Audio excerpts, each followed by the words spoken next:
మత్తయి సువార్త 5వ అధ్యాయము 9వ వచనాన్ని మనం చదువుకుందాం. సమాధానపరచువారు ధన్యులు, వారు దేవుని కుమారులు అనబడుదురు. చాలండి. మత్తయి సువార్త 5వ అధ్యాయము 9వ వచనంలో సమాధానపరచువారు ధన్యులు, వారు దేవుని కుమారులు అనబడుదురు. ఈ యొక్క మాటను సాక్షాత్తు ప్రభువైన యేసుక్రీస్తు వారు ఈ యొక్క మాటలను తెలియపరిచారు. ఈ యొక్క మాటల్లో చాలా గొప్ప ధన్యత ఉందండి. ఈ మాటను మనం చదివినప్పుడే ఆ ధన్యత మనకు కనబడుతుంది. ఆ యొక్క ధన్యతను మనం పొందుకోవాలి. యేసయ్య ఏదన్నా ఒక మాట చెప్పాడంటే అది చాలా విలువైనది, అది చాలా ప్రాముఖ్యమైనది. ఆ యొక్క మాటకు కూడా మనము విధేయత చూపించాలి. యేసయ్య సమాధానపరచువారు ధన్యులు అన్నాడు. అంటే ఎవరు సమాధానపరుస్తారంటే దేవుని యొక్క రాజ్యాన్ని, దేవుని యొక్క నీతిని వెతికి ప్రతి నిత్యము కూడా నడిచేటి వాళ్ళు సమాధానపరచువారుగా ఉంటారు. ఎవరైతే వాక్యం కొరకు ఆశ కలిగి ఉంటారో, వాక్యానుసారంగా జీవిస్తారో వారు నిజముగా సమాధానపరచువారుగా ఉంటారు. యేసయ్య యొక్క లోకంలో జీవిస్తున్న యొక్క కాలం అంతటిలో కూడా ఆయన సమాధానకర్తగా ఉన్నాడు. హల్లెలూయా. ఆయన ఎక్కడికి వెళ్ళినా కానీ అక్కడ ఏం కలుగుతుందంటే సమాధానం కలుగుతుంది. ఒక గృహంకి వెళ్తే అక్కడ సమాధానం కలుగుతుంది. ఒక సమాజ మందిరానికి వెళ్తే అక్కడ సమాధానం కలుగుతుంది. లేకుంటే ఎక్కడైనా ఒక వ్యక్తులతో మాట్లాడుతుంటే ఆ వ్యక్తికి సమాధానం కలుగుతుంది. చూడండి, ఎక్కడికి వెళ్ళినా కానీ ప్రభువైన యేసుక్రీస్తు వారు సమాధానాన్ని కలిగించారు.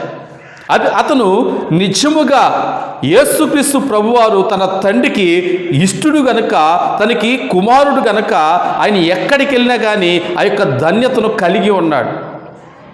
చూడండి, ఈరోజు కూడా మనము మన కుటుంబాల్లో, మన సంఘములో, మనం నివసిస్తున్న యొక్క ప్రాంత మంటల్లో కూడా మనము సమాధానం కలిగి ఉండాలి.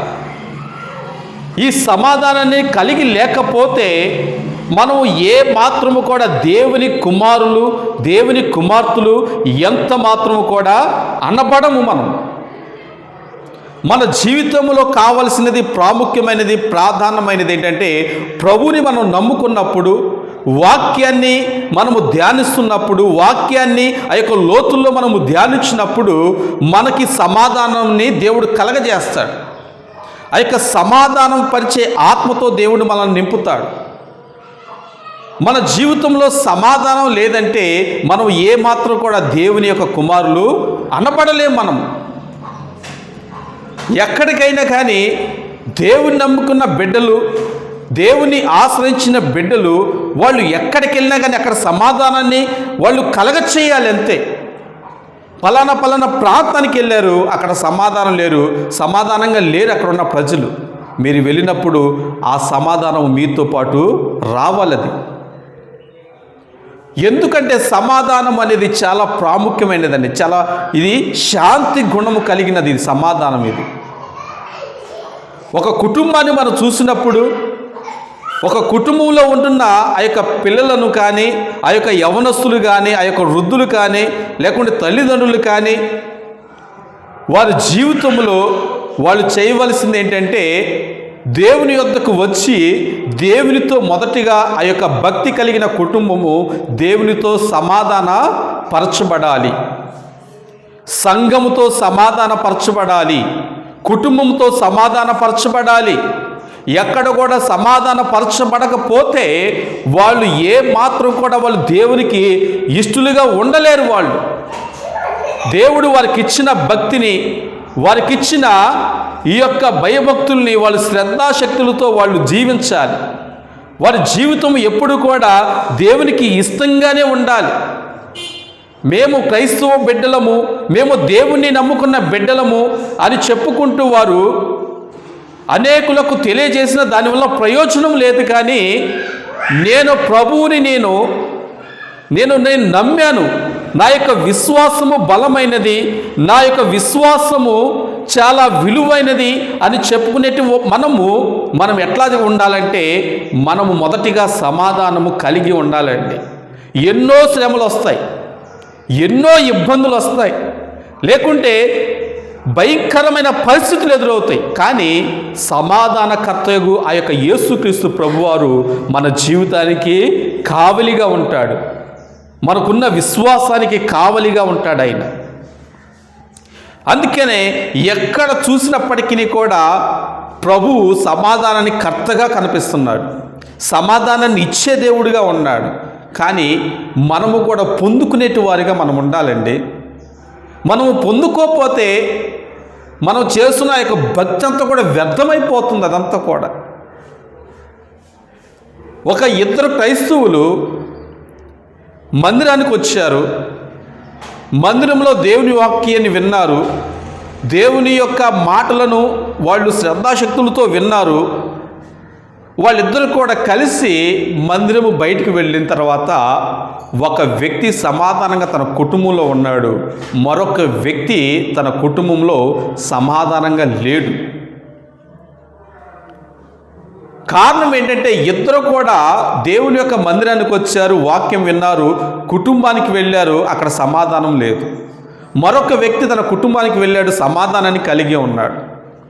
ఎందుకంటే దేవుడు తన కుటుంబానికి తన విశ్వాసానికి కావలిగా ఉన్నాడు. ఎందుకంటే ఒక వ్యక్తి అయితే మందిరానికి వచ్చాడు, మందిరం నుంచి బయటకు వెళ్ళి తన కుటుంబానికి వెళ్ళాడు, కానీ సమాధానం లేదు. చిన్న చిన్న విషయాలకి సమాధానాన్ని, ఆ యొక్క శాంతి గుణాన్ని కోల్పోతున్నారు ప్రజలు. ఎందుకంటే మొదటిగా సమాధానాన్ని ఎందుకు కోల్పోతున్నారంటే ప్రభు తప్పితే, అంటే ప్రభు తప్ప ఈ యొక్క లోకంలో ఉన్న వాటిని ఆశించి కొందరు సమాధానాన్ని కోల్పోతున్నారు. లోకంలో ఉన్న సుఖ సంతోషాల కొరకు కొందరు ప్రభువుని విడిచిపెడుతున్నారు. హల్లెలూయా. అందు నిమిత్తము సమాధానాన్ని కోల్పోతున్నారండి. హల్లెలూయా. అందుకనే మనము ఏం చేయాలంటే వేటి వైపు కూడా మనము చూడకూడదు. మనము ప్రభు బిడ్డలుగా మనము జీవిస్తున్నప్పుడు వాక్యానుసారమైన జీవితాన్ని మనము జీవించగలగాలంటే కేవలము మన ప్రభు అయిన యేసుక్రీస్తు వారి వైపే మనము చూడాలి. హల్లెలూయా. ఇంకా ఎవరి వైపు కూడా మనము చూడకూడదు మనము. అందుకనే హెబ్రీయులకు రాసిన పత్రిక 12వ అధ్యాయంలో మొదటి 2 వచనాల్లో మనము చదివినట్లయితే ఒక మంచి మాటను ప్రభువారు మనకి తెలియపరుస్తున్నారు. హెబ్రీయులకు రాసిన పత్రిక 12వ అధ్యాయం మొదటి 2 వచనాలు.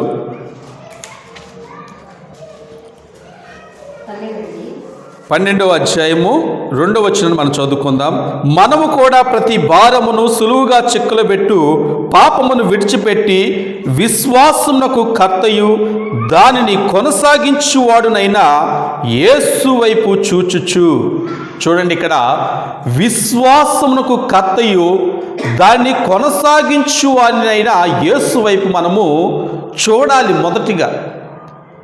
ఎందుకంటే ఎవరి జీవితాన్ని మనం చూసినా, ఎవరి బ్రతుకుని మనం చూసినా కానీ మనము ఒక్కొక్కసారి మనము మన ఆత్మీయ జీవితాన్ని మనము చల్లార్చుకునే పరిస్థితి కనపడుతుంది. మన ఆత్మీయ జీవితాన్ని ఎదగకుండా ఇతరుల జీవితాన్ని మనం చూసినప్పుడు మనము కూడా దిగజారిపోయే పరిస్థితి మనకు కనపడుతుంది. అందుకని ఈ యొక్క ప్రభు నమ్మిన బిడ్డలు చేయవలసిన పని ఏంటంటే కేవలము ఎక్కడికి వెళ్ళినా కానీ ప్రభు వైపే మన కనుదృష్టి ఉంచాలి.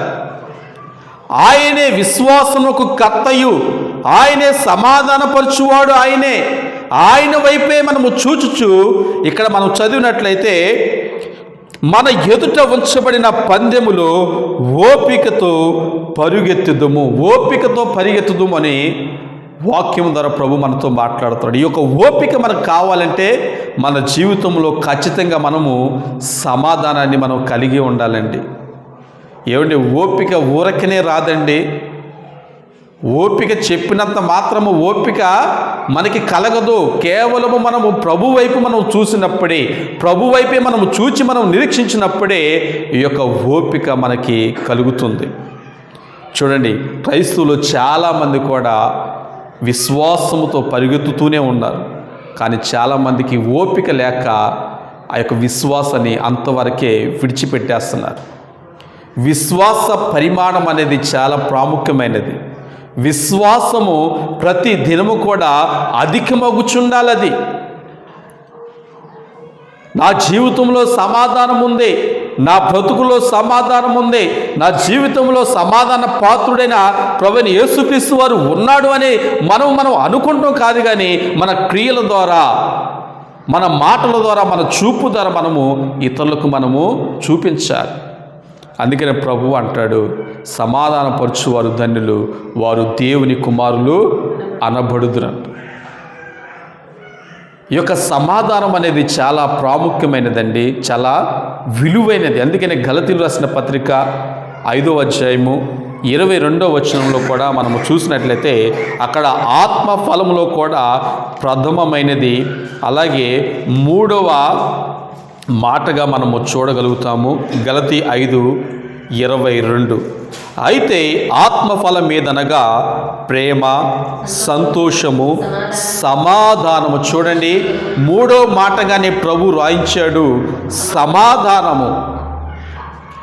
ఆత్మ ఫలాలు ఖచ్చితంగా మనము ఫలించాలి.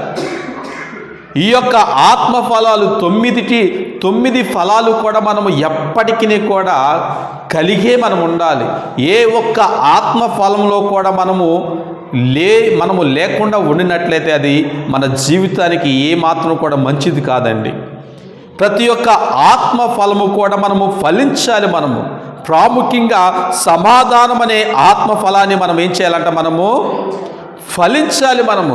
అందుకనే ప్రతి ఒక్క క్రైస్తవ విశ్వాసి ఆత్మ ఫలాన్ని తప్పకుండా కలిగి ఉండాలి. అది సేవకులైనా, అది సంఘంలో ఉన్న బిడ్డలైనా, అది చిన్నపిల్లలైనా, యవనులైనా, ప్రతి ఒక్కరు కూడా ఈ యొక్క ఆత్మ ఫలంలో ఫలించాలి. ఫలభరితమైన జీవితాన్ని మీరు కలిగి ఉండాలి. హల్లెలూయా. అందుకేనండి ఈ యొక్క సమాధానం కూడా దేంట్లో చేర్చబడిందంటే ఆత్మ ఫలములో ఒక ఫలముగా చేర్చబడింది. అందుకని ఆత్మానుసారంగా మీరు ఏంటంటే నడుచుకోవాలి. ఆత్మ ఫలాలు ఏవి ఉన్నాయో అవి మనము కనుగొని వాటిని తప్పకుండా మనము పొందుకోవాలి.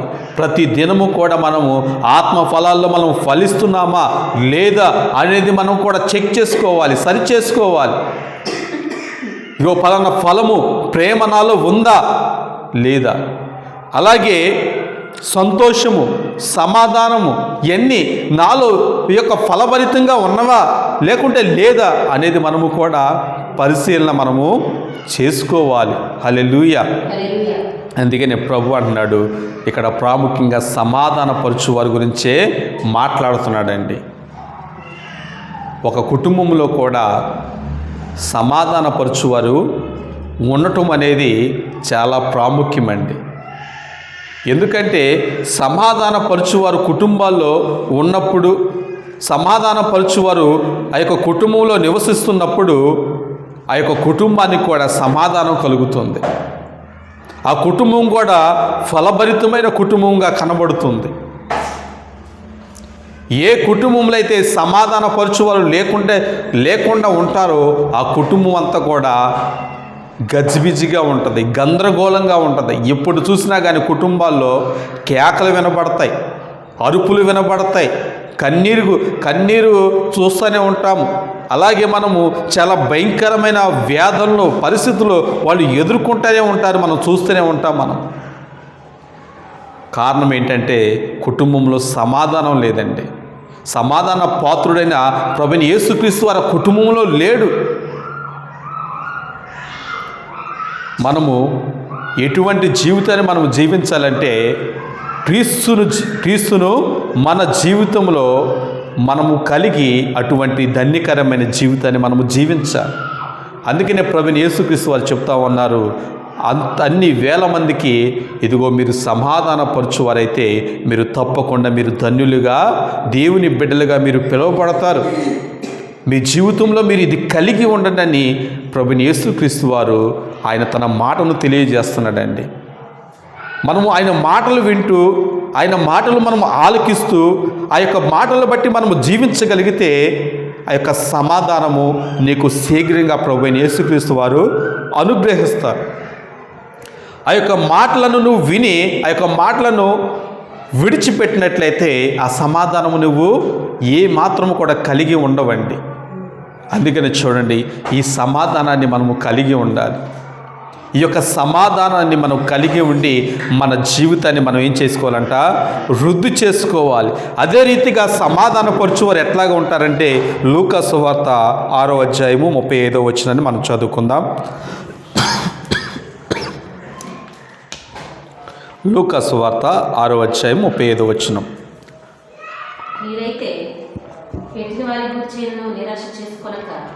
మీరైతే ఎట్టి వానిని గూర్చి అయినను నిరాశ చేసుకొనక మీ శత్రువులను ప్రేమించుడి, మేలు చేయుడి, అప్పు ఇయ్యుడి, అప్పుడు మీ ఫలము గొప్పదయ్యుండును, మీరు సర్వోన్నతుని కుమారులై యుందురు.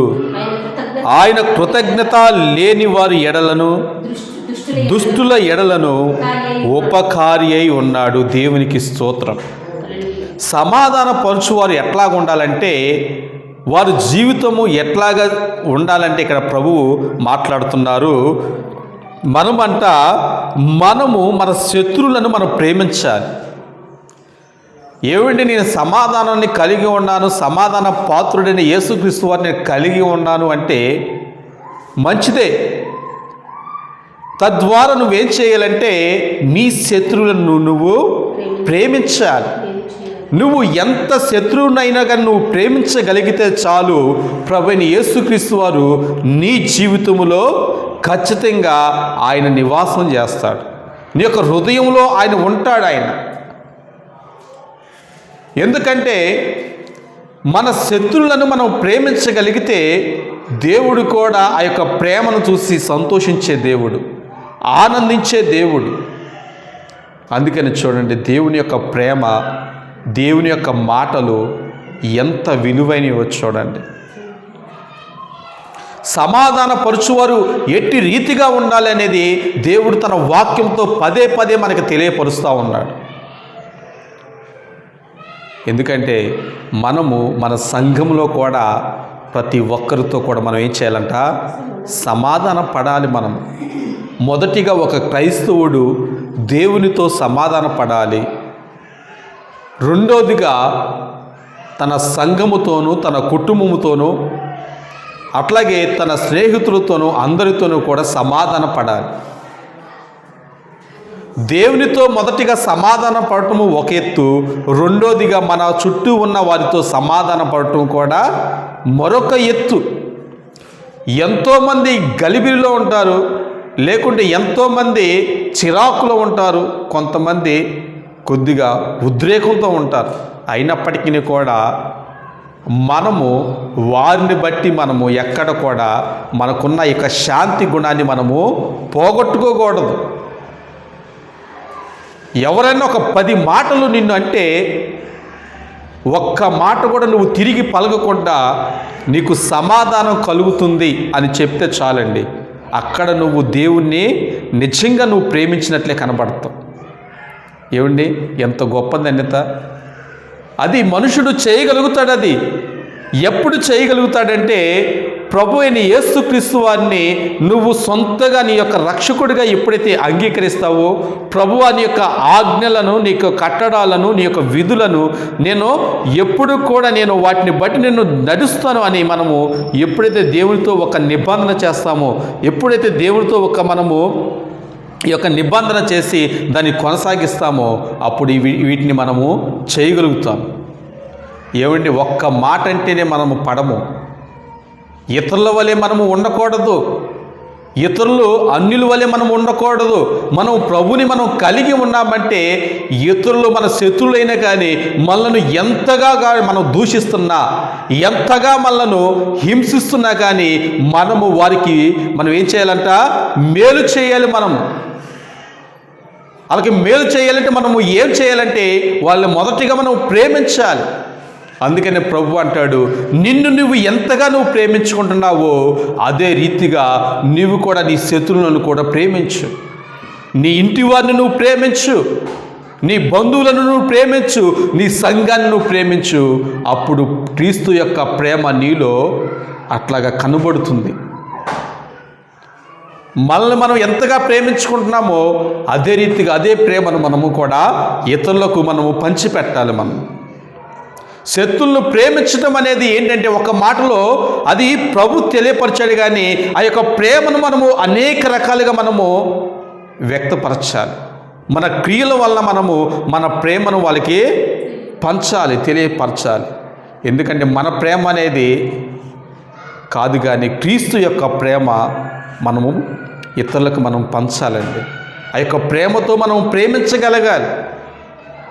చూడండి, కొంతమంది తల్లిదండ్రులనే ప్రేమించరు, కొంతమంది పిల్లల్నే ప్రేమించరు. క్రైస్తవులు అనుకుంటే చెప్పుకుంటే ఇంకెట్లాగా? మనము మన తల్లిదండ్రులను మనం ప్రేమించాలి, తల్లిదండ్రులు అయినట్టు వాళ్ళు పిల్లల్ని ప్రేమించాలి. ఇక్కడ మనం వీరిద్దరి మధ్యలో ఎవరు ఉండాలంట? ప్రభు అయిన యేసుక్రీస్తు వారు ఉండాలి. అందుకని చూడండి, తల్లిదండ్రులను సన్మానించని వాక్యం తెలియపరుస్తుంది. తల్లిదండ్రులను మొదటిగా మనం ఏం చేయాలంట? సమాధానపరచువారు ఏం చేస్తారంట? తల్లిదండ్రులను సన్మానిస్తారు. వాళ్ళని చూడండి, తల్లిదండ్రులను చాలా గౌరవిస్తారు. వాళ్ళ తల్లిదండ్రులకు వాళ్ళు చాలా విలువనిస్తారు. అలాగే తల్లిదండ్రులు కూడా పిల్లలను కూడా వాళ్ళకి కోపం రేపకుండా, అదే ఎఫెసీలకు అది మనము చూసినట్లయితే ఎఫెసీ 5:6 వచనంలో మనకు కనబడుతుంది ఈ యొక్క మాటలు. 6వ అధ్యాయము మొదటి 3 వచనాలు, 4 వచనాలు చూస్తే మనకు పిల్లలారా, ప్రభునందు మీ తల్లిదండ్రులకు విధేయులయుండుడి, ఇది ధర్మమే. నీకు మేలు కలుగునట్లు నీ తండ్రిని నీ తల్లిని సన్మానింపుము, అప్పుడు నీవు భూమి మీద దీర్ఘాయుష్మంతుడు అగుదువు. ఇది వాగ్దానములతో కూడిన ఆజ్ఞలలో మొదటిది. తండ్రులారా, మీ పిల్లలకు కోపము రేపక ప్రభు యొక్క శిక్షలోను బోధలోను వారిని పెంచుడి. చూడండి, ఇక్కడ తల్లిదండ్రులకు అలాగే పిల్లలకు కూడా దేవుడు ఒక కఠినంగా మాట్లాడుతున్నాడు. తన మాటను తెలియపరుస్తున్నాడు, స్పష్టంగా మాట్లాడుతున్నాడు ప్రభు. ఇదిగో పిల్లలారా, మీరు ఆశీర్వదించబడాలంటే, మీరు దీవించబడాలంటే, ఈ భూమి మీద మీరు ఫలభరితమైన జీవితాన్ని మీరు జీవించగలగాలంటే మీరు నేర్చుకోవాల్సిన విషయం ఏంటంటే మీ తల్లిదండ్రులను సన్మానించాలి. అప్పుడు నువ్వు ఎట్లా ఉంటావంటే ఈ భూమి మీద నివసిస్తున్నంత కాలమంతా కూడా నువ్వు దీర్ఘాయుష్మంతుడు అవుతావు. ఎంతమంది పిల్లలకంటే దీర్ఘాయువు లేకుండా చాలామంది కూడా మృతులైపోతున్నారు. పిల్లలు తల్లిదండ్రుల విషయంలో చేస్తున్న యొక్క పనిని దేవుడు చూస్తున్నాడు. తల్లి తండ్రి ఏదైనా మాట చెప్పినప్పుడు వాళ్ళ మాటకి ఏం చేస్తారంట? పిల్లలు అవిధేయత చేస్తున్నారు. అవిధేయత, ఎదురుతనము, ఎదురు సమాధానం చెప్తారు. ఒక్కొక్కసారి చూస్తున్నప్పుడు తల్లి చెప్తానే ఉంటుంది, ఈ యొక్క పిల్లలు ఏం చేస్తారు? చెప్పేవాళ్ళే చాలే అంటారు. ఇంకా పిల్లలకి దీర్ఘాయువు ఎట్లా కలుగుతుంది? చూడండి, మీ పిల్లలకు అలాగే పిల్లలందరికీ కూడా దీర్ఘాయువు కలగాలంటే మొదటిగా తల్లిదండ్రులను సన్మానించాలి. ఏ విషయంలో అంటే అన్ని విషయంలో కూడా వారిని ఏం చేయాలంటే మనము సన్మానించాలి, వారిని మనం గౌరవించాలి. మనము గౌరవించకపోతే, మనము సన్మానించకపోతే ఇతరులు ఎవరో వచ్చి గౌరవించరు, ఇతరులు ఎవరో సన్మానించరు. మొదటిగా పిల్లల్నే మనం ఏం చేయాలంట? అట్టి పెంపకాన్ని మనం పెంచాలి. మనం అట్టి పెంపకాన్ని మనం పెంచగలిగితే ఆటోమేటిక్గా వారు కూడా ఎట్లా ఉంటారంట, గౌరవిస్తారు, అలాగే విలువిస్తారు, వారికి లోబడతారు. దేవునికి ఎంతగా లోబడుతున్నామో అంతగా మన తల్లిదండ్రులు కూడా పిల్లలు ఏం చేయాలంట, లోబడాలి వాళ్ళకి. ఎంత గొప్ప ధన్యత చూడండి. దేవుడు ఇక్కడ తల్లిదండ్రులకు విలువనిస్తున్నాడు, పిల్లలకు కూడా విలువనిస్తున్నాడు. వారిని కూడా మంచిగా బ్రతకమంటున్నాడు, పిల్లలను కూడా మంచిగా బ్రతకమంటున్నాడు. ఎలాగ బ్రతకాలంటే ఇక్కడ చెబుతున్నాడు, నీ తల్లిదండ్రులను నువ్వు ఎప్పటికీ కూడా నువ్వు విడిచిపెట్టవద్దు, అది నీకు మంచిది కాదు. నువ్వు ఈ భూమి మీద నీ తల్లిదండ్రులను విడిచిపెట్టి ఏదో సాధిద్దామని నువ్వు నీ తల్లిదండ్రులు విడిచిపెట్టావంటే నువ్వు ఎక్కడ కూడా ఈ భూమి మీద దీర్ఘాయువుగా నువ్వు బ్రతకలేవు. దీర్ఘాయుష్ అనేది నేను నీకు ఇవ్వను అంటున్నాడు. ఎందుకంటే ఇది ఆజ్ఞల్లో ఇది ప్రధానమైనది అంటున్నాడు. ఇది సమాధానపరచువారు ఎట్లా ఉంటారంటే తల్లిదండ్రులను గౌరవిస్తారు, తల్లిదండ్రులను వాళ్ళకి విలువనిస్తారు, వారికి లోపడతారు, వారు చెప్పిన ప్రతి ఒక్క మాటని కూడా వారు శ్రద్ధాశక్తులతో వారు విధేయత చూపించి గౌరవించి ఆ యొక్క మాటకు లోపడతారు. యేసయ్య కూడా చూడండి ఒక మాదిరిగా మనం చూపించాడు.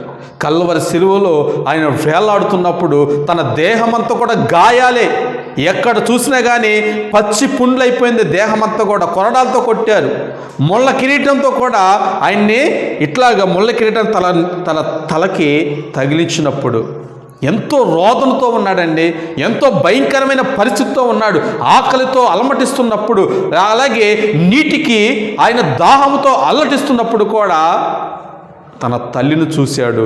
తన తల్లిని చూసి, తన ప్రియమైన శిష్యుని చూసి యోహాన్ని, అమ్మా నేనైతే చనిపోబోతున్నాను, ఇదిగో నీ కుమారుడు అని ఎంతగా చెప్పాడు చూడండి. యేసయ్య కళ్ళల్లో కన్నీరు తన తల్లి చూడగలిగింది. ఎందుకంటే నా కుమారుడు నా కళ్ళ ఎదురుగా మరణించబోతున్నాడు, కొద్ది క్షణాల్లోనే, కొద్ది సమయంలోనే చనిపోబోతున్నాడని చెప్పి తల్లి ఆయన ఎదుటి నుంచి ఎక్కడికి వెళ్ళిపోలేదు. యేసయ్య ఎదుటే ఉండి నా చేతులతో నేను పెంచుకున్న నా కుమారుడు నాకు దూరం అయిపోతున్నాడని తల్లి తన హృదయ వేదనను తన కుమారుడికి చూపిస్తుంది. యేసయ్య కూడా చూడండి తల్లి ఎంతగా ఏడుస్తుందో అంతకంటే ఎక్కువగా ఆయన హృదయంలో ఏడ్చుకుంటూ, తల్లి నేను విడిచిపెట్టట్లేదు, ఇదిగో నీ కుమారుడుగా నిన్ను విడిచి వెళ్ళిపోవచ్చు, కానీ ఇదిగో నా యొక్క ప్రియ కుమారుడైన నా యొక్క శిష్యుడను నీకు కుమారుడుగా నేను ఇస్తున్నాను. నేను నిన్ను ఎంతగా అయితే నిన్ను ప్రేమించాను, నిన్ను ఎంతగా అయితే నిన్ను ఆదరించానో అదే రీతిగా ఈ యొక్క నా యొక్క శిష్యుడైన యోహాను అదే రీతిగా నిన్ను ప్రేమిస్తాడు, నీకు ఒక కుమారుడిగా ఉంటాడు, అదే రీతిగా నీ యొక్క ఆలన, నీ యొక్క పాలన అంతా కూడా చూస్తాడమ్మని చెప్పి ప్రభువైన యేసుక్రీస్తు వారు తన తల్లి పట్ల బాధ్యతను ఏంటంట నెరవేర్చాడు. చూడండి అది ఎంత గొప్ప ధన్యత చూడండి. యేసయ్య వచ్చి సమాధానపరచువారు ధన్యులని ఎందుకన్నాడంటే ఆయన సమస్తాన్ని కూడా సమాధానాన్ని పరిచాడండి. హల్లెలూయా. ఎంత సమాధానపరిచాడంటే ఆయన కంటే మరొక ఎవడు కూడా సమాధానాన్ని ఇవ్వలేడు ఎక్కడ కూడా. ఎంత ధనం ఉండొచ్చు, కాకుంటే శాంతి అనేది, సమాధానం అనేది ఆ కుటుంబంలో నువ్వు ఎల్లప్పుడూ కూడా చూడలేవు. ఒక యేసయ్యను నువ్వు కలిగి ఉన్నప్పుడు ఆ యొక్క యేసయ్య నీ యొక్క జీవితంలో ఆయన నివాసం ఇచ్చినప్పుడు, నీ కుటుంబంలో ఆయన నివసిస్తున్నప్పుడు నీకు ఆటోమేటిక్గా సమాధానం అనేది కలుగుతుంది. పౌలు తన పత్రికలన్నింటిలో కూడా రాస్తూ కూడా ప్రతి ఒక్కరికి, ప్రతి ఒక్క సంఘానికి కూడా తెలియపరుస్తున్నాడు, ఇదిగో ప్రభువైన యేసుక్రీస్తు వారి యొక్క కృపయు సమాధానము మీకు కలుగునుగాకని తన పత్రికలు అంతట్లో కూడా రాశాడు. కారణం ఏంటంటే ఇది మీకు కలిగి ఉండాలి, మీకు ధనం కలిగి ఉండాలి, మీకు ఐశ్వర్యం కలిగి ఉండాలి, దీర్ఘాయువు కలిగి ఉండాలని ఎక్కడ కూడా తన పత్రికలో పౌలు రాయలేదు. మొదటి మాటలుగా ప్రతి ఒక్క పత్రికను మనం చూసినట్లయితే మొదటి వచనాల్లోనే, మొదటి 2-3 వచనాల్లో అది తప్పకుండా మనకు కనబడుతుంది. కృప ఒకటి, రెండోదిగా సమాధానం కనబడుతుంది. ఎందుకంటే సమాధానము అంత ప్రాముఖ్యమైనదండి. నీ జీవితంలో సమాధానం లేకుంటే ప్రభువైన యేసుక్రీస్తు వారికి నువ్వు అక్కర్లేదు. నీ జీవితంలో సమాధానము కలిగి లేకపోతే నువ్వు పరలోక రాజ్యానికి కూడా నువ్వు అర్హురాలు కాదు, అర్హుడవు ఏ మాత్రం కూడా కాదు. నువ్వు ఎక్కడ ఉంటున్నా కానీ నీ జీవితంలో శాంతి సమాధానాలు ఉండాలి. నువ్వు నీతిగా, యథార్థంగా, భయభక్తులుగా నువ్వు బ్రతుకుతున్నప్పుడు ఆ యొక్క జీవితం ద్వారా నీకు దేవుడిచ్చే బహుమతి ఏంటంటే నీకు కృపని అనుగ్రహిస్తాడు, రెండోదిగా నీకు సమాధానాన్ని అనుగ్రహిస్తాడు. మన జీవితంలో సమాధానం లేకపోతే మన జీవితానికి విలువ లేదండి. సమాధానం లేకపోతే ఈ యొక్క శాంతి అనే ఈ యొక్క గుణం అనేది లేకపోతే మనుషునికి ఏ విషయంలో కూడా తృప్తి అనేది ఉండదు, అసంతృప్తితోనే బ్రతుకుతాడు. అందుకనే ప్రభు అన్నాడు, మనతో మాట్లాడుతున్నాడు, నేను నా తల్లిని ఎంతగా ప్రేమించానో మీరు కూడా నేర్చుకోవాల్సిన విషయం ఏంటంటే మీ తల్లిదండ్రులకు మీరు లోబడాలి, మీ తల్లిదండ్రులను సన్మానించండి, మీ తల్లిదండ్రుల మాట వినండి, అప్పుడు నేను ఆనందిస్తాను. మీ తల్లిదండ్రులకు విధేయులుగా మీరు ఉండండి, అప్పుడు నేను ఆనందించి నీ యొక్క భూమి మీద నువ్వు దీర్ఘాయుష్యుగా నిన్ను ఆశీర్వదిస్తానని ప్రభు మాట్లాడుతున్నాడు. ఏ డాక్టర్ దగ్గరికో లేకుంటే ఏ గొప్పవాడి దగ్గరికి వెళ్ళక్కర్లేదు, మన తల్లిదండ్రులకు లోబడి వారిని సన్మానిస్తే చాలు. ఈ బిడ్డ, ఈ కుమారుడు, ఈ కుమార్తె ఈ భూమి మీద దీర్ఘాయుష్తో బ్రతకాలని ప్రభు తన మాటను తెలియపరుస్తాడు. హల్లెలూయా. అదే రీతిగా తండ్రులు కూడా ఒక మాట చెప్తున్నాడు, తండ్రులారా మీరేం చేస్తారంటే మీ పిల్లలకు కోపము రేపక ప్రభు యొక్క శిక్ష, బోధ, వారిని యొక్క శిక్షలోను బోధనలోను వారిని ఏం చేయాలంట, మీరు తప్పకుండా పెంచాలి. ఆదివారం మందిరానికి వెళ్ళేస్తూ సరిపోదండి. క్రైస్తవ కుటుంబాలు మందిరానికి రావాలి, మందిరంలో వాక్యాన్ని నేర్చుకోవాలి. కుటుంబంలోకి వెళ్ళిన తర్వాత తల్లిదండ్రులుగా మీ యొక్క బాధ్యత ఏంటంటే ప్రభు యొక్క శిక్షను, బోధను వారికి నేర్పించాలి. ఈ యొక్క శిక్షలోను బోధనలను వారిని తప్పకుండా తల్లిదండ్రులుగా మీరు పెంచవలసిన బాధ్యత ప్రభు మీకు అప్పగించాడు. వాళ్ళకి గాలి తిరుగులు తిరగమని, లేకుంటే టీవీలు చూడమని, సినిమాలు చూడమని, లేకుంటే అల్లలతో కూడిన ఆటపాటలు చూసి సంతోషించమని ఎక్కడ కూడా వారికి మీరు ప్రోత్సహించకూడదు. ఒక కర్ర పట్టుకొని 4 తగిలించాలి. తల్లిదండ్రులుగా మీరు శిక్షించాలి, పిల్లల్ని గద్దించాలి. ఇది దేవునికి అసహ్యమైన కార్యం, ఇది దేవుడిది మెచ్చడిది. సినిమాలు చూసుకుంటా, సీరియల్ చూసుకుంటా, అల్లరితో కూడిన ఆటపాటలతో మీరు జీవిస్తుంటే తల్లిదండ్రులుగా మీ యొక్క బాధ్యత ఏంటంటే కర్ర పట్టుకొని 4 తగిలించాలి పిల్లల్ని. ఈ జీవితము ఏ పాటిది, ఇంతలోనే కనపడితే అంతలోనే మాయమైపోతుంది. మీరు ప్రభు యొక్క శిక్ష, బోధలో వారిని పెంచితే మీరు మీ పిల్లలను మీరు కాపాడినట్లుగా మీరు ఉంటారు, మీ పిల్లలను మీరు రక్షించినట్లుగా మీరు ఉంటారు. వాళ్ళకి ఇష్టానుసారమైన వాళ్ళు జీవితాన్ని జీవిస్తుంటే మీరు చూస్తూ ఊరుకున్నప్పటికీ కూడా ప్రభు అయితే ఊరుకోడు. తల్లిదండ్రులు కూడా ప్రభు తప్పకుండా శిక్షిస్తాడు. అందుకనే సమాధానపరచు వారు ఎట్లా ఉంటారంటే తల్లిదండ్రులు కూడా పిల్లలను కూడా అదే రీతిగా పెంచుతారు. సమాధానాన్ని యేసయ్య ప్రకటించాడు, సమాధానకరమైన సువార్తను ప్రకటించాడు, సమాధానకరమైన జీవితాన్ని జీవించాడు. ఒక సమాధానాన్ని నీకు, నాకు, ప్రతి ఒక్క సంఘానికి, ఆయన నమ్ముకున్న ప్రతి ఒక్క బిడ్డలకి కూడా ఆయన అనుగ్రహించాడు. ఈ సమాధానాన్ని మనము ప్రతి దినము కూడా ప్రార్థనలో ప్రభు ఈ యొక్క సమాధానం అనే ఆత్మఫలము నాలో లేదేమో, దయతో నాకు అనుగ్రహించయ్యా, నాకు నెమ్మది లేదు, నాకు నెమ్మది నాకు దయచేయండి, ఈ యొక్క శాంతి గుణాన్ని నాకు దయచేయండి, ఈ యొక్క పీస్ అనే ఈ యొక్క శాంతిని నాకు శీఘ్రంగా మీరు అనుగ్రహించండి మనం ప్రభువాన్ని మనం అడగాలి.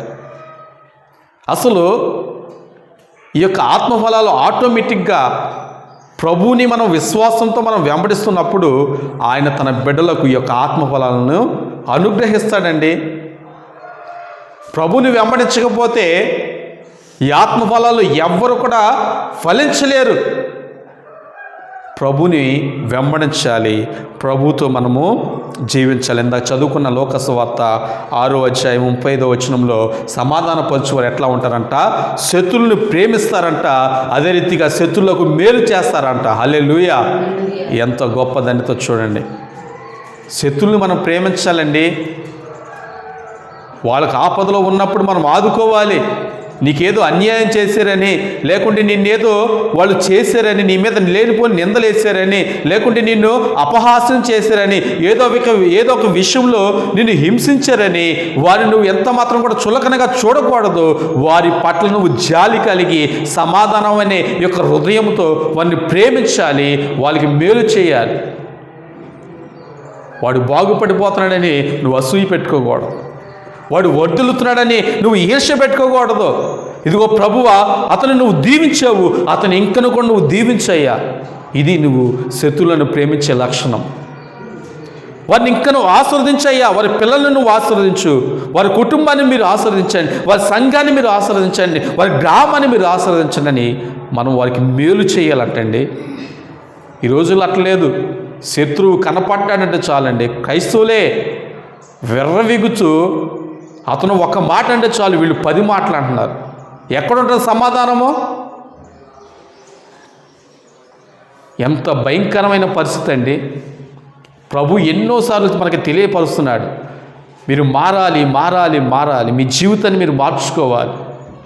ప్రభుకి ఇష్టంగా లేదు మీ జీవితము, ప్రభుకి ఇష్టానుసారంగా మీరు ఎక్కడైనా మీరు మారాలి అని ప్రభు ఎన్నిసార్లు మాట్లాడుతూ ఉన్నాడు. మనం మారి ప్రభుకి మనం కనపరుచుకోవాలి. ఏ మనుషుడు కాదండి, మొదటిగా నిన్ను సృష్టించిన సృష్టికర్తకి నీ యొక్క మార్పుతో అతనికి కనపరుచుకోవాలి. అందుకనే మన నోటి మాట ద్వారా అయినా కానీ ఇతరులకు మనం ఏంటంట కీడు కల్పించకూడదు, మనం మేలే చేయాలి. నోరు ఉందగా మట్టి నోటికి ఇష్టమైన మాటలు పలికితే అది దేవునికి ఇష్టం కాదు. అది ఒక మాట మాట్లాడాలంటే మనము మంచి ఆలోచన కలిగి ఉండాలి, వివేచించాలి. నేను ఈ మాట పలుకుతున్నాను, నా కుటుంబస్తులతో పలుకుతున్నాను, లేకుండా నా సంఘంతో నేను పలుకుతున్నాను, ఇది ఎట్లాగా ఉంది ఈ మాట. మనం వివేచించాలి, జ్ఞానం కలిగి ఉండాలి. ఏ మాట పడితే ఆ మాట మనం పలకకూడదు, వ్యర్థమైన మాటలు మనం పలకకూడదు. దేవుని బిడ్డలము వాక్యానుసారమైన మాటలే మనం పలకాలి. హల్లెలూయా! అందుకనే మన శత్రువులంట మనం మేలు చేయాలంట, వాళ్ళకి అప్పియుడి అంట. మన శత్రువులకి వస్తే అప్పిస్తారండి, పోరా తన్ని దంతాను అంటారు, తరిమేస్తారు. ఒక భిక్షగాడు వస్తేనే ఒక 5 రూపాయలు 10 రూపాయలు ఇవ్వటానికి కొంతమంది ఆలోచిస్తారు. అట్లాగే శత్రువు వస్తే కొంతమంది నా గడప దొక్కటానికే వీల్లేదని మాట్లాడతారు. విన్నానండి సాక్ష్యము, సొంత కోడలే మామగారినంట నా ఇంటిని తొక్కటానికి మీరు అర్హులు కాదని మాట్లాడిందంట. ప్రార్థనా పరులే, ఏమి అసలు ఎలాగ బ్రతుకుతున్నారంటే మందిరానికి వచ్చాము వెళ్ళిపోయామన్నట్టుగా ఉన్నారు, కానీ ప్రభుని కలిగి ఉన్నామన్నది ఎవరికి కూడా ఆ యొక్క ఆలోచన లేకుండా పోయింది. కాకుంటే మనము ఈ యొక్క లోకంలో ఉంటున్నప్పుడు ఆస్తి ఉన్నా లేకున్నా కానీ ఎల్లప్పుడూ కూడా మనము భయభక్తులతో శ్రద్ధతో మనం జీవించాలండి. ఉగ్రత దినమందు ఆస్తి అక్కడికి రాదని ప్రభు మాట్లాడుతున్నాడు. నువ్వు ఎంత కోటీశ్వరుడైనా కానీ ఉగ్రత దినమందు, ప్రభు యొక్క రాకడ దినమందు నీకున్న ఆస్తి అనేది అక్కడికి రాదు. నువ్వు కలిగి ఉన్న ఆ యొక్క నీతి, ఆ యొక్క భయభక్తులు అది మాత్రమే వస్తుంది. లేకుంటే చెడు కలిగి ఉన్నావా, దుష్ట లక్షణం కలిగి ఉన్నావా, ఇవే వస్తాయి నీతో పాటు. ప్రభు యొక్క రాకడ దినాల్లో మనం ఉన్నాము, చివరి దినాల్లో మనం ఉన్నాము. ప్రభు తను చెబుతున్న మాటలేయో మనకి తెలియజేస్తూనే ఉన్నాడు. ఇంకా అప్పటికి కూడా మనం ఇంకనూ కూడా నేర్చుకుంటూనే ఉంటున్నాం. ఎప్పటికీ కూడా మనము ఒక విషయాన్ని మనం తెలుసుకున్నప్పుడు దాన్ని మనం అవలంబించాలి. అది ఒక క్రైస్తవుడికి ఉన్న లక్షణము. అది మనిషికైతే ఒకసారి చెప్పాలంట, అదే గుడ్డికైతే ఎన్నిసార్లు చెప్పినా కానీ అది మాట ఉందని చెప్పి దాన్ని పదే పదే కర్ర పెట్టుకుని దాన్ని తంతూ ఉంటారు. ఇప్పుడు ప్రభు అట్లా కాదు, అవి కూడా చక్కగా లోపడుతున్నాయి.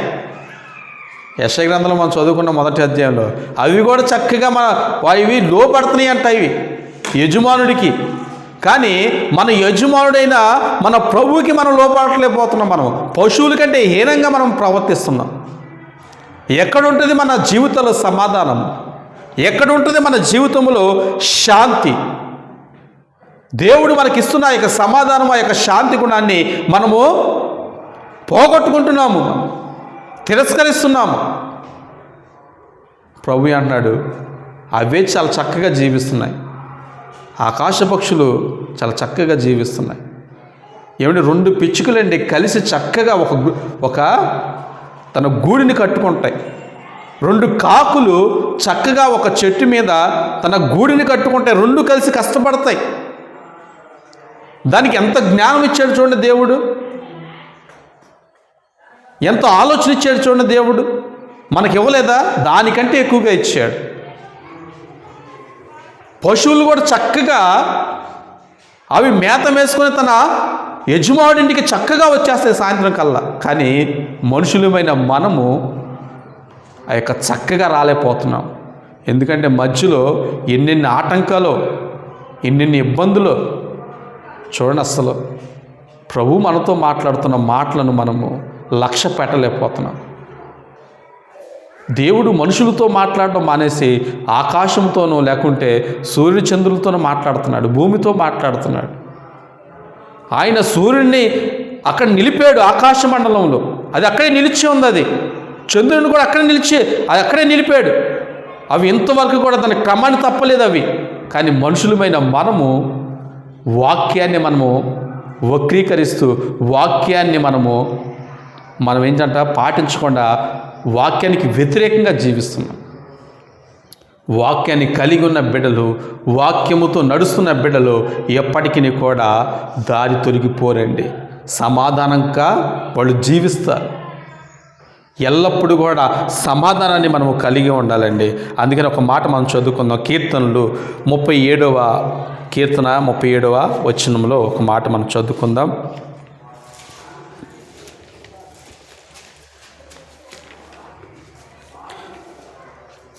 కీర్తనలు 37వ కీర్తన 37వ నిర్దోషులను కనిపెట్టుము, యథార్థవంతులను చూడుము, సమాధాన పరుచువారి సంతతి నిలుచును గాని ఒక్కడైనను నిలవకుండా అపరాధులు నశించుదురు. భక్తిహీనుల సంతతి నిర్మూలమగును. చూడండి, ఇక్కడ సమాధాన పరుచువారి సంతతి నిలుచును గాని, ఇక్కడ 38 చివరి వచనంలో మనది మాట్లాడుతున్నాడు, భక్తిహీనుల సంతతి నిర్మూలమగును. చూడండి, ఇక్కడ సమాధానం కలిగి ఉన్న కుటుంబాలు ఎల్లప్పుడూ కూడా నిలిచి ఉంటాయండి. ఏ కుటుంబంలో అయితే భక్తిహీనత ఉంటుందో ఆ కుటుంబము దేవుడు అంటున్నాడు ఇది శీఘ్రంగా దీన్ని నిర్మూలం చేసేస్తానని ప్రభు మాట్లాడుతున్నాడు. దీనికి ఒక ఎగ్జాంపుల్గా ఈ మధ్యన జనవరి 5వ తారీఖున అమెరికా దేశంలో కాలిఫోర్నియా రాష్ట్రంలో లాస్ ఏంజల్స్ అనే ఒక పట్టణము, మహాపట్టణం అండి అది. అక్కడ దేవునికి పూర్తిగా అక్కడున్న ప్రజలందరూ కూడా దేవునికి పూర్తిగా ఏంటంటే మాట్లాడారు. వాళ్ళు మీటింగ్ని ఏర్పాటు చేసుకొని ఆ యొక్క సినిమా యాక్టర్లందరూ కూడా కలిసి వాళ్ళు దేవుని పేరు ఎత్తి దేవుని అపహాసించారు. వాళ్ళందరూ కూడా లాస్ ఏంజల్స్లో ఆ యొక్క హాలీవుడ్ నటీనటులందరూ కూడా పాల్గొన్నారు. అక్కడ పాల్గొని దేవునికి ఇచ్చిన మార్కులన్నీ ఏంటంటే 0 అంట. యాక్టర్లందరూ కూడా కూర్చున్నారు, పిలువబడిన వాళ్ళందరూ కూడా వచ్చారు. ఆ యొక్క ప్రతి ఒక్కళ్ళు కూడా ఎన్నో కోట్లు సంపాదించారు. వాళ్ళు మిలియన్స్, ట్రిలియన్స్ వాళ్ళు సంపాదించారు. వాళ్ళు కొన్ని కోట్లకు అధిపతులు వాళ్ళందరూ కూడా వచ్చి కూర్చున్నారు. హాలీవుడ్ నటులందరూ కూడా వచ్చి కూర్చున్నప్పుడు ఒక యాంకర్ గారు వారి మధ్యలోకి వెళ్ళి అడుగుతుంది, దేవుడంటే ఏంటి అని. దేవుడికి మీరు ఎన్ని ఇస్తారు మార్కులు అంటే 0 అని చెప్పి అక్కడ డిస్ప్లే చేశారు. అందరూ కూడా అక్కడ ఒకేసారి పగలబడి నవ్వుకున్నారండి. పగలబడి నవ్వారు. తీరా చూస్తే మరుసటి రాత్రికాల సమయంలో గొప్ప అగ్ని దేవుడు పంపించి ఆ కొండ యొక్క పట్టణం అంతా కూడా నాశనం చేసేసాడు. ప్రతి ఒక్క ఇల్లు అండి, కొన్ని కోట్లు విలువ చేసేది ఇల్లు అది. కార్లు కానీ వాళ్ళకున్న ప్రతి ఏది కూడా మిగిలిలేదు. అసలు అంతా కూడా బూడిద అయిపోయింది. అదంతా కూడా లాస్ ఏంజల్స్ అంటే అది ఆ యొక్క మహాపట్టణం, అది గొప్ప పట్టణం అండి. అది గొప్ప ధనికులుండే అది ఒక పట్టణం. అది ఆ పట్టణస్తులు అంట దేవుణ్ణి వ్యతిరేకించారు, దేవునికి 0 మార్కులు వేశారు. దేవుని యొక్క కోపము అగ్ని చేత మొత్తాన్ని దహించింది. ఇక్కడ మనము జ్ఞాపకం తెచ్చుకుంటే అక్కడ ఆ పట్టణంలో మొత్తము కూడా కాలిపోయింది, కానీ ఒక్క ఇల్లు మాత్రము దేవునికి సాదృశ్యంగా నిలబడింది. ఒక ఇల్లు, దేవుని యందు భయభక్తులు కలిగిన ఇల్లు ఒకటి ఉందండి. ఆ ఇల్లు చూస్తే ఆ ఇల్లుకి ఏ యొక్క మచ్చ, ఏ యొక్క డాగు కూడా అక్కడ ఆ యొక్క ఇంటికి రాలేదు. ఏ యొక్క అగ్ని వచ్చి ఆ ఇంటి మీదకి పడలేదు. ఆ యొక్క ఇల్లు అలాగే నిలిచిపోయింది. దాని కలర్ కానీ ఏది కూడా పాడవలేదు. ఆ ఇంటి యజమానుడు వచ్చి బయటకు వచ్చి ఏడుస్తూ మీడియా ముందుకు వచ్చి సాక్ష్యం పలుకుతున్నాడు. దేవుడు నిజంగా నాకు తోడే ఉన్నాడండి. దేవుడు ఎంత కార్యం చేశాడు చూడండి. నా పక్కన ఉన్న ప్రతి ఒక్క ఇల్లు కూడా మాడి మసి అయిపోయింది, బూడిదైపోయింది, కానీ దేవుడు నా పట్ల నిలిచి ఉన్నాడు చూడండి. నేను చేస్తున్న భక్తి, నేను కలిగి ఉన్న భయభక్తులు ఇది ఎప్పటికీ కూడా వ్యర్థం కాదని మాట్లాడుతున్నాడు. తాటకి ఇల్లు కాదండి, అవన్నీ కూడా మహా ఇల్లు కట్టారు, అంతస్తుల మీద అంతస్తులు కట్టారు, కానీ ప్రతి ఒక్క అంతస్తు కూడా బూడిదైపోయింది. చివరికి దేవుని నమ్ముకున్న ఒక భక్తుని ఇల్లు మాత్రం నిర్మూలం కాలేదు అది. అందుకనే ప్రభు అన్నాడు కీర్తన 37 అలాగే 38 కూడా అదే అంటున్నాడు. ఇక్కడ దేవుడు, ఇక్కడ భక్తిహీనుల సంతతి నిర్మూలమగునని దేవుడు మాట్లాడుతున్నాడు. చూడండి ఎంత భక్తిహీనత అక్కడ కనపరిచారంటే చాలా భక్తిహీనత కనపరిచారు. ఎప్పుడైతే ధనాన్ని సంపాదించడం వీరు ప్రారంభించారో ఆ ధనము వీరికి ఎట్లాగా ఉందంటే మేము సమస్తాన్ని కూడా శాసించేట్టు వాళ్ళము అనుకున్నారు. సమస్తాన్ని కూడా మాకు అనుకూలంగా మేము ఉంచుకున్నాం అనుకున్నారు. దేవుడు లేని జీవితాన్ని వాళ్ళు జీవించగలిగారు. చివరికి భక్తిహీనుల సంతతిని అంతటిని కూడా దేవుడు ఏం చేశాడంట, నిర్మూలన చేశాడు. ఇది దేవుడు ఒక ఎగ్జాంపుల్గా మనకి తెలియపరుస్తున్నాడు. ఇదంతా కూడా ఒకటి మనకి ఈ యొక్క చివరి దినాల్లో, కడవరి దినాల్లో మనకు చూపిస్తున్నాడు దేవుడు. అందుకని సమాధాన పరుచువారి ఇల్లంట ఆ యొక్క సంతతి అంతా నిలుస్తుందని దేవుడు మాట్లాడుతున్నారు. నీ కుటుంబంలో సమాధానకర్త అని దేవుడు నీ కుటుంబంలో ఉంటే నీ కుటుంబం అనేది చెక్కు చెదరదండి. అది నీ కుటుంబం ఎప్పుడు కూడా అలాగే నిలిచి ఉంటుంది. అందుకనే ఆ కుటుంబము నిలిచిన, ఆ యొక్క గృహము నిలిచిన యొక్క యజమానుడు కూడా సజీవుడై సాక్ష్యం చెప్తున్నాడు. చాలామంది కూడా ఏడుస్తున్నారండి. నా ఇల్లు పాడైపోయింది, నా కార్లు పాడైపోయింది, నాకున్న ప్రతీది కూడా నాశనం అయిపోయిందని చెప్పి, పశువులు కూడా అన్నీ కూడా పోయినాయి అని చెప్పి ఎంతో కన్నీరు మున్నీరు అయిపోతున్నారు. కానీ ఒక వ్యక్తి మాత్రం నిలబడి దేవుడు నన్ను కాపాడాడయ్యా, సమాధానపరచు వారి సంతతిని ఆయన వర్ధిల్ల చేస్తాడన్నాడు. చూసావా, నన్ను నిలబెట్టాడయ్యా, నా కుటుంబాన్ని నిలబెట్టాడు, నాకు కలిగిన నా యొక్క ఆస్తి అంతటిని కూడా అతను నిలబెట్టాడు. దేవుడు ఏది కూడా వ్యర్థం చేయలేదు. నేను నమ్ముకున్న దేవుడు నా చేతిని విడిచిపెట్టలేదని చెప్పి ఆయన బహు సాక్ష్యాన్ని చెప్తా ఉన్నాడండి. అందుకని 91వ కీర్తన 7వ వచనాన్ని మనం చదివినట్లయితే, నీ ప్రక్కన 1000 మంది పడినను, నీ కుడి పక్కన 10,000 మంది కూలినను, అపాయం నీ యొద్దకు రాదు.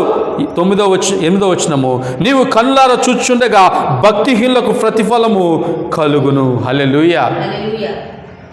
ఎంత గొప్ప సాక్ష్యం అంటే, చాలా మంచి సాక్ష్యం అంటే, తన యందు భయభక్తులు కలిగిన బిడ్డలు వాక్యంలోనే రాయించాడు దేవుడు. షడ్రక్, మిషక్, అబేద్నెగోలు నెబుకద్నెజరు రాసిన యొక్క శాసనానికి వ్యతిరేకంగా నిలబడ్డారు. రాజా, ఈ యొక్క మాట విషయంలో నీకు ఆన్సర్ జవాబిచ్చే ఈ యొక్క పరిస్థితి మాకు లేదు. మేము నమ్ముకున్న దేవుడు గొప్ప దేవుడు, నువ్వు మమ్మల్ని అగ్ని గంధకంలో వేసినా కానీ ఆయనే మాకు దేవుడు అని చెప్పి షడ్రక్, మిషక్, అబేద్నెగోలు కూడా సంతోషంగా దేవుని కొరకు అగ్ని గంధకంలో పడవేయబడ్డారు. చివరికి రాజైన నెబుకద్నెజరు కూడా వారు అగ్నిగంధకంలో మండుతున్నారు అని చూస్తే వాళ్ళు ఆనందంతో కీర్తనలు పాడుతూ సంతోషంతో తెల్లటి వస్త్రాలు ధరించుకొనంట ఆ అగ్నిగంధకంలో చక్కగా ఉన్నారంట. ఆ యొక్క అగ్నిగంధకాన్ని దగ్గరికి వచ్చి రాజైన నెబుకద్నెజరు వంగి, షడ్రక్ మిషక్ అబేద్నెగోలు, జీవం కలిగిన దేవుని సేవకులారా బయటికి రండి అని మాట్లాడినప్పుడు వాళ్ళు బయటకు వచ్చారండి. అగ్ని అంట వారిని ఏమి చేయలేకపోయిందండి. ఈ యొక్క చివరి దినాల్లో మనం ఉండగా ఏ యొక్క అగ్ని కూడా నీ కుటుంబాన్ని పాడు చేయకూడదంటే, నీ జీవితాన్ని పాడు చేయకూడదంటే నువ్వు కలిగి ఉండవలసింది ఏంటంటే ప్రభు అయిన యేసుక్రీస్తు వారిని నువ్వు కలిగి ఉండాలి. ఆయన యందు విశ్వాసంతో, ఆయన యందు భయభక్తులతో నువ్వు కలిగి ఉన్నప్పుడు ఏ యొక్క అపాయము కూడా నీ యొద్దకు రాకుండా ప్రభు అయిన యేసుక్రీస్తు వారు అడ్డగిస్తారు. తన దూతలకు ఆజ్ఞాపిస్తాడు నీ గురించి తన దూతలకు ఆజ్ఞాపించి నీ కుటుంబాన్ని ఆయన కాపాడుతాడు. నీ యొక్క అన్నిటినీ కూడా ఆయన కాపుదల ఇస్తాడు. ఆయన దేవుడు ఎప్పటికీ కూడా నిన్ను విడిచిపెట్టే దేవుడు కాదు, ఎప్పటికీ కూడా నిన్ను ఎడబాసే దేవుడు కాదండి. అందుకనే ప్రభు మాట్లాడుతున్నాడు. చివరిగా ఒక వచనాన్ని మనం చదివి మనం ముగించుకుందాము. సామెతలు 12వ అధ్యాయము 20 వచనాన్ని మనం చదువుకొని మన వాక్యాన్ని మనం ముగించుకుందాము. సామెతలు 12:20. కీడు కల్పించు వారి హృదయములో మోసము కలదు, సమాధాన పరచుటకై ఆలోచన చెప్పువారు సంతోషభరితులగుదురు. హల్లెలూయా! ఎంత మంచి మాట అండి. చూడండి, సమాధాన పరచుటకై ఆలోచన చెప్పువారు సంతోషభరితులగుతారంట. ఏమండి, ఎవరికైనా కానీ మనము ఈ యొక్క సమాధాన పరిచే ఈ యొక్క వాక్యాన్ని మనము తెలియపరిస్తే వారి జీవితంలో మనము గొప్ప సంతోషాన్ని మనము చూడగలుగుతాం. ఆ రోజు ప్రభువైన యేసుక్రీస్తు వారు దావీదు మహాపట్టణంలో, దావీదు ఆ యొక్క మహాపురంలో బెత్లెహేంలో జన్మించినప్పుడు దేవుని యొక్క దూతల సమూహము వచ్చి సర్వోన్నతమైన స్థలంలో దేవునికి మహిమ, భూమి మీద తనకిష్టులైన బిడ్డలకు సమాధానాన్ని ప్రకటించారు. సంతోషంతో, ఆనందంతో, మహాగానంతో వాళ్ళు ప్రకటించినప్పుడు అక్కడున్న ఆ ప్రతి ఒక్కళ్ళు కూడా సంతోషించారు. ఈరోజు సమాధాన పాత్రుడైన ప్రభువైన యేసుక్రీస్తు వారిని మనం కలిగి ఉన్నాము. మన జీవితంలో ఈ యొక్క సమాధాన పరచుటకే మనము ఆలోచన చెప్పేటి వారిగా మనం ఉండాలి. ఇతరుల వద్దకు మనం వెళ్ళినప్పుడు వారిని మనము సమాధానపరిచే ఆలోచన మనం చెప్పాలి. ఒక మంచి ఆలోచన ఒక కుటుంబాన్ని నిలబెట్టగలుగుతుంది. ఒక మంచి ఆలోచన ఒక వ్యక్తిని నరకంలో పడవేయకుండా ప్రభు యొద్దకు నడిపించబడతారు.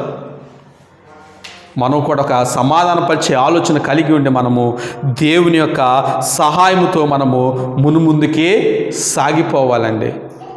మనము మంచి ఆలోచన మనము చెప్పాలన్నా కానీ మనం కూడా ఏం కలిగి ఉండాలంట? సమాధానం కలిగి ఉండాలండి. మన జీవితంలో సమాధానం లేకపోతే మనం ఎంత బ్రతికినా కానీ అది వ్యర్థమే అయిపోతుంది. ఆ జీవితానికి విలువ లేదు. ఒకవేళ నీ చుట్టుపక్కల ఉన్న వాళ్ళందరూ కూడా బాగా బ్రతుకుతున్నాడు, అతనికి ఏమి తక్కువ లేదు, అతనికి అన్నీ కూడా చక్కగా అమర్చబడ్డాయి అనుకున్నప్పటికీ కూడా దేవుడి దృష్టిలో నువ్వు అల్పుడుగానే కనపడతావు. దేవుని దృష్టిలో నువ్వు దరిద్రుడిగానే కనపడతావు. దేవుడు నీ కుటుంబాన్ని బాగు చేయడానికి వచ్చాడు, నీ జీవితాన్ని బాగు చేయడానికి వచ్చాడు. ఆయన సమాధానకర్తగా ఈ యొక్క లోకానికి వచ్చాడు. అందుకని ప్రభు యొక్క పాదాలు పట్టుకొని ఆయన నామాన్ని మనం ఘనపరుస్తూ, ప్రభువా నీ సమాధానపరిచే ఆత్మ నాకు దయచేయండి, నీ సమాధానము, నీ యొక్క శాంతిని నాకు దయచేయండి. ఎంతోమంది నశించిపోతున్నారు, ఎంతోమంది మరణానికి అప్పగించబడుతున్నారు. నన్ను ఏ మాత్రం కూడా నాకు హాని చేయకుండా నువ్వే నాకు కాపుదల నాకు దయచే ప్రభువా. నీ సమాధానంతో నన్ను నింపండి ప్రభువా. నేను ఆందోళన పడొద్దు, నేను విచారించొద్దు, నేను ఏ విషయంలో కూడా నేను కృంగిపోకుండా నాకు మంచి ఆలోచన నాకు దయచేసి నీ యొక్క శక్తినిచ్చి, నీ యొక్క ఆత్మనిచ్చి, నీ యొక్క బలాన్నిచ్చి నన్ను బలపరచుమని దేవునికి మనము బ్రతిమాలాలండి. హల్లెలూయా.